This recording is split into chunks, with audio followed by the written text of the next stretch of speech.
Jamie, thanks so much for joining me on the Casual Birder podcast. It's lovely to see you again. Absolute pleasure. Thank you for having me. Now, you work for the RSPB, and as we know, the Big Garden Birdwatch is coming up next week. So I'd love you to tell me a bit about why it is that we should be taking part in this survey. Well, there's two big reasons.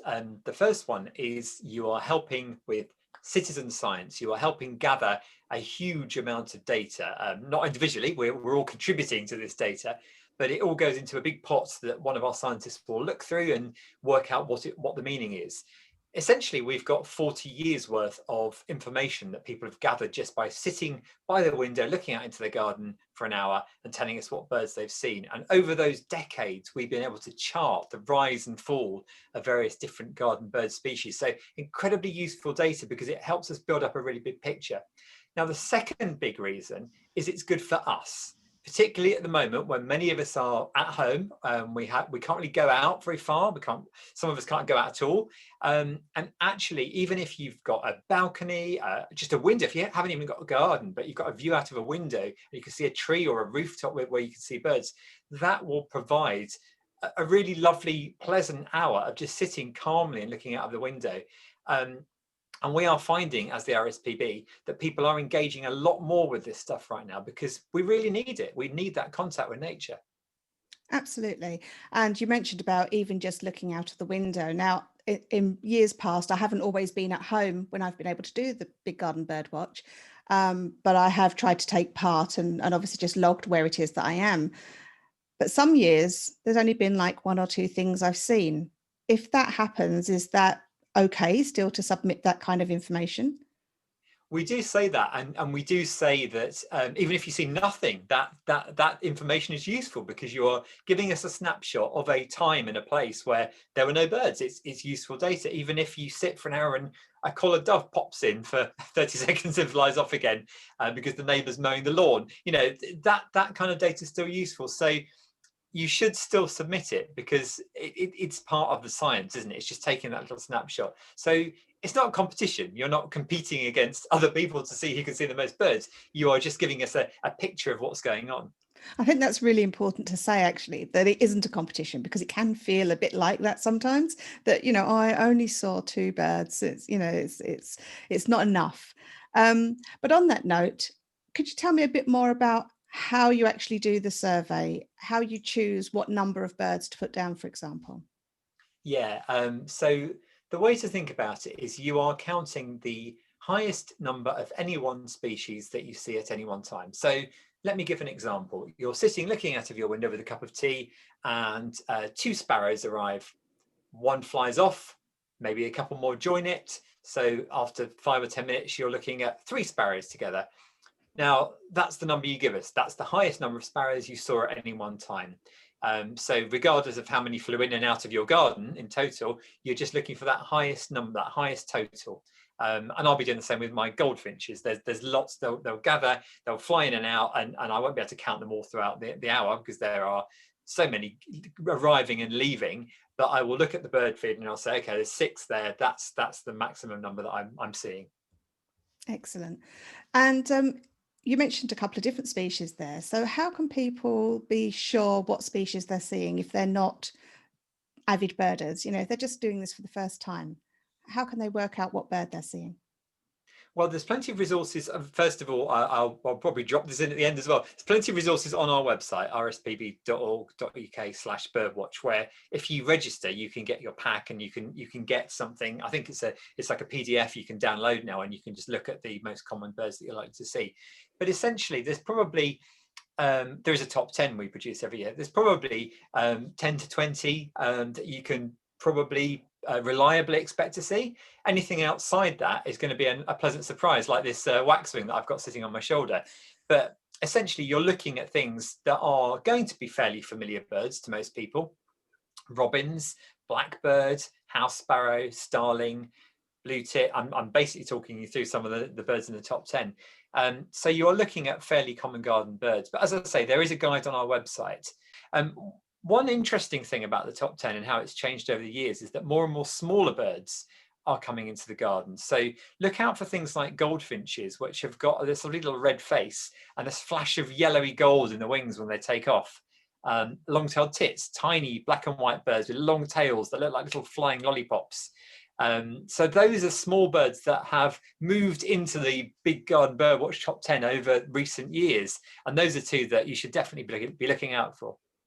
So are there things we can put in the garden, or ways we can sort of attract birds to come in, given that we've got about a week or so until the Big Garden Birdwatch? Can you just remind me what the dates are of it? Yeah, of course. It's Friday the 29th to Sunday the 31st of January. Now, if you already have food out in your garden, if you're already a regular bird feeder, then you've got a pretty good start because birds know where to come. Birds do take a little while to recognize where is a good place to find food. So as early as you can, as soon as you can, get something out there, whether it's a bird feeder with bird food in, or even some scraps from the kitchen. There's plenty of bits of scraps of kitchen food that birds will readily take and can safely eat. But you've got to think inside the mind of a bird, really. When they're flying over your garden or it's perched on the fence of your neighbour's garden looking over, they are weighing up the safety of the garden first. So they're looking and seeing, if I fly down there onto that bird feeder or onto that lawn, can I safely and quickly get away if there's a predator? They're looking for, obviously, the type of food that they like to eat. And they're looking for that food that they like to eat in the right place. So some birds prefer to feed on the ground. I find that with blackbirds, chaffinches, pied wagtails, where the other birds are adept at hanging from bird feeders, and that's your blue tits and great tits, for example. So they are sort of judging your garden and surveying it and thinking, is this going to be a quick and easy meal, or am I going to waste my energy trying to get in and dodging predators? So think about that. See your garden through the eyes of a bird. But yeah, in summary, get feeding as soon as you can, really, so they get used to the idea that this is a good place to come. And what about putting water out for them? That is incredibly important, and some parts of the country are quite frozen at the moment. So I go out every morning and check on the water in our pond and in our bird baths, and break the ice if I need to. The old trick that we often recommend is putting something like a small ping pong ball on the surface of the water, and if there's only a mild frost and there's a little slight gust of wind, the ping pong ball will keep moving around and keep the surface of the water unfrozen. But I do try and replace the water as often as I can as well, because it's good for hygiene. So I will go out there in the morning, and if it's frozen, I'll get a kettle, I'll defrost it, and then I'll top it up with some cooler water. Excellent. And you mentioned there about hygiene. So with the feeders that we put down, and you mentioned the kitchen scraps as well. So would there be advice on how long to leave ground food out for example, and what types of kitchen scraps might be suitable? Yeah, so kitchen scraps to start with. You're looking at old fruits, so old apples, particularly useful if you're not getting through as many apples as you thought you might, and they start getting a bit wrinkly. Break them up, put them on the lawn. That is perfect food for thrushes, blackbirds. You might even tempt some redwings or even fieldfares into your garden, winter visiting birds. And then other things you could put out. Crumbled up cheese is really good for birds. Dried fruit is good, but obviously be aware if you've got cats or dogs, that's not good for them. So don't put that on the lawn if you have got cats or dogs. Yeah, so I'm just trying to think about how the food that you might be throwing out relates closely to what birds might be eating. Cut up bits of bacon rind are good too. Any fat is good, but not runny fat. So don't use fat from your roasting tin, from your Sunday roast, because you've basically got meat juices kind of mixed in with quite runny fat, and that can stick to birds' feathers. It makes them really difficult to clean. So you're looking for fat that will be solid. So solid fats are really good for birds. And that's why I mentioned cheese, but other fats are available. So those are some good options. And just talk about hygiene as well for a minute. I try and clean my feeders as often as I can. So I've got those kind of tube feeders that you fill with sunflower hearts. I've got an old bottle brush that's really, really handy for getting inside. But we do sell some on the RSPB website where you can unscrew the bottom as well and take all the components out and give it a good wash. I have a bucket of hot soapy water. I pop everything in, use, as I say, a bottle brush. I've got an old toothbrush. Really good way of extending the life of an old toothbrush. Give it a good scrub, rinse it, let it dry, and then pop it back up. Doesn't take too long. And often when I'm doing it, I can hear the birds waiting. I can hear the goldfinches and sparrows gathering and chirping away, going, hurry up, I want my sunflower hearts. But yeah, it's not too onerous a task, and it's worth doing. Keeping your feeders clean does help stop the spread of various diseases, and there are a number of diseases and illnesses that can affect birds, so bear that in mind, especially when you've got really busy bird feeders and drinking baths over the winter period. On the website, and as part of the materials for the Big Garden Birdwatch, I know that there are some activities to keep youngsters entertained while you're doing the birdwatch. Is there anything in particular you can think of that keeps the youngsters engaged? Because it feels to me that if we can get them engaged at a young age, they're our bird watchers and our scientists of the future. That's what we want. That's the dream, isn't it? An hour is a really, really long time for a very small child. So you need a range of activities. I can't remember off the top of my head what's on our website, but some sort of colouring or drawing activities, often quite a good one. Could they make something? Could they get a couple of old toilet roll tubes, stick them together, make their own binoculars, and decorate them with birds? So something kind of crafty, maybe something to do with cooking as well. So if you could, and I've done this with one of our nieces, bake some biscuits and you ice them. So you get a bird cutter, bake some biscuits, and get icing, get decorating those biscuits while you're watching the birds. See if you can match them with the birds that you're seeing. So I think get them active, get them involved, but you can't really expect a tiny child to stand nose pressed up against the window for a whole hour. So yeah, you do need those other little things going on. You mean not all children are like me? That was exactly what I used to do. What? Oh, and me as well. One other thing you could do is, I've seen some people do this, and I've seen this in schools actually. You put paper over your windows and you just cut out little eye holes. It makes it a bit more fun for children. So you have one at their height where they can go up and peek through their little eye holes. So it's almost like you've got a hide set up. Exactly. Makes the birds feel a bit safer too. So yeah, there's all sorts of things you can do. I mean, the other thing I haven't mentioned, which I should mention too, is making bird feeders. So they could make a bird feeder that goes out after you've done the Big Garden Birdwatch. So that could be something that they are making in the meantime. And there are things like you can get a pine cone, stuff it with fat and seeds. You can stir together mixtures to make a bird cake that you stick inside an old container to hang up. There's all sorts of other things you could be doing. And if you look on our website, I think there's a section called Wild Challenge. There are loads of activities for children on there. That's fantastic. And I think the thing to remember is that while we get prepared for this 1 hour that we choose over the weekend, the ideal thing would be to then continue watching your birds afterwards. Forever. Of course, and not just from your house, but actually get out sometimes, although some of us are staying in a lot. Is there a particular time during the weekend that we should pick to do the bird watching? You can do it at any time, but what we often say is first thing in the morning is pretty good. So the birds have woken up. They've woken up. Well, some people get very attached to robins, for example. Absolutely. Yeah, so first thing in the morning is quite good, as birds have awoken or finished roosting anyway, and they are hungry and they're looking for food. And you do find that if you put your food out first thing, the top of the feeders, that's when you do get a little flurry of activity. But having said that, fit it in around what you're doing. Don't stress about it. You can fit it in at any time of the weekend. I have got a question from one of my listeners, Kieran, who wanted to ask, now the survey is always on in January. Is there a particular reason for why it's on at that time of year? Yeah, there's a few reasons actually. So first one is easy to get birds into gardens in January, because that's when there's very little food in the outside world, especially if there's a hard frost and there's snow and there's bad weather. They are going to be a bit more active and they're a bit more keen to come into your gardens and look for food. Second reason is that at that time of year, birds tend to be coming into their kind of breeding plumage. They are easier to identify. They're not mid-molt looking a bit scruffy.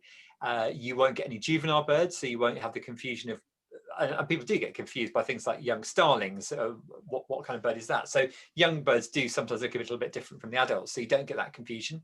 Another one is that if you are doing a survey of bird numbers and you do it, say towards the end of summer, you are looking at an exaggeratedly, an unusually high number of birds, because you've just got all the nests, all the youngsters that have come out of the nests. If you do it at the end of winter, then you're looking at a sort of survival rate. So you're looking at a more realistic number of the number of birds that are going to be around. So that's a bit more reliable.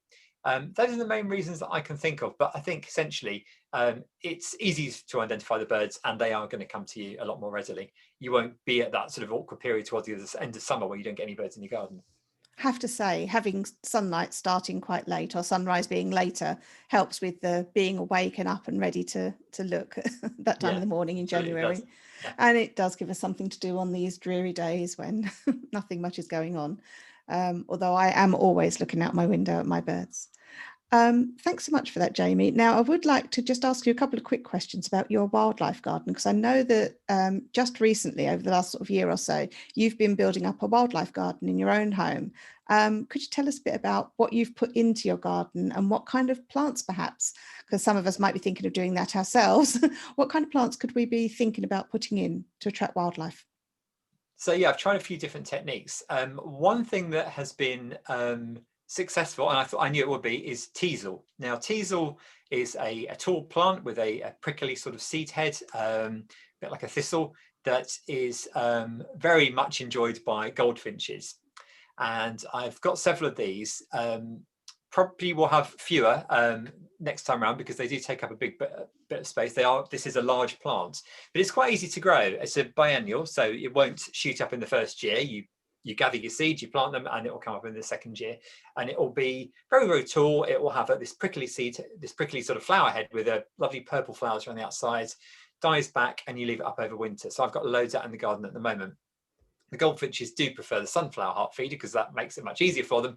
But when that's occupied, they will perch on the teasel heads and they'll peck away at those little seeds. Teasels are fascinating plants to grow. And actually, I've noticed that some of the seeds, I don't know whether it's due to like goldfinch droppings going into the seed heads, but they've actually started growing in the seed head. So you've got those little seedlings up there. So it's a really, really interesting plant. Another thing that I'm trying out is we bought a sort of wildflower meadow, a ready-made one that we sort of rolled out as turf. Oh, right. I have nothing to report on that yet. At the moment, it's getting rather waterlogged, but I'm hoping that over spring we're going to start to see flowers coming up. I can see at the moment the only flowers I've seen in it are little bits of yellow rattle, which is that plant that they say you should have as part of a wildflower meadow because it keeps the grass in check. Slightly parasitic on grass, so yellow rattle helps to control your wildflower meadow. But yeah, I'll be able to tell you more about that in the coming seasons, hopefully. But I would say the absolute key thing for a wildlife garden, if you can, is have some sort of pond. It's the heart of the wildlife garden, really, and it's what draws nature in. And over the past couple of years that we've been here, we've had dragonflies ovipositing, laying their eggs in it. And that's quite fun to watch because they'll basically fly around in circles and you see them dipping their tail into the water. And you don't see the results straight away. But last summer, we did get dragonflies crawling out of the water, and we found the larval case. And we saw the recently emerged dragonflies drying out their wings, which is amazing. Wow. And this isn't a massive pond. This is quite shallow and quite small. It's also attracted a grey wagtail, which seems to be around every day now on the meadow. Fantastic. So yeah, that's been a huge success. We're in a place where we're never really going to get amphibians coming in because of where we live in quite a built-up estate. But we do have pond snails. They must have come in with some plants, I think. And we have other little creepy crawlers, and I've had one water beetle so far. Another interesting thing that I'm looking at particularly is moths. So started moth trapping for the first time last year. Once you've got into birds and you sort of think you know your birds, and then you get to that point in the year I mentioned earlier, that sort of late summer where your garden gets a bit empty of birds, you start looking around as a bird again. What else can I identify and add to a tick list? So I got into moths, and we got a moth guidebook, moth trap. Very difficult. I mean, there's a lot of really basic ones that once you got your eye in, you can get them. But there are some really, really tricky ones. But some great people out there on social media that will help identify them for you. Bless them. So I'm trying to see if I can attract more moths by having some different planting. And that means letting areas go a little bit wild. And what we often say at the RSPB is to get wildlife into your garden. You don't have to have an absolute mess. It doesn't have to be completely overgrown. Oh. You basically what you can do is allow little areas. So with the lawn, for example, with the meadow, we are going to mow certain areas and keep certain areas long. So it will look attractive. But I've left a lot of seed heads over winter, and I mentioned the teasels earlier, and that is so that caterpillars, chrysalises, beetle larvae, overwintering insects, they've all got these little places that they can hide and emerge in the spring. And then the other thing that I've tried to do is plant native plants. And obviously non-native plants do have a value, especially for nectar reasons, but your native plants have that extra value in that they are food plants for caterpillars. And I've rambled on for ages now, but one final plant I will mention is, and people hate this, ragwort. Some of it's self-seeded in the garden last year.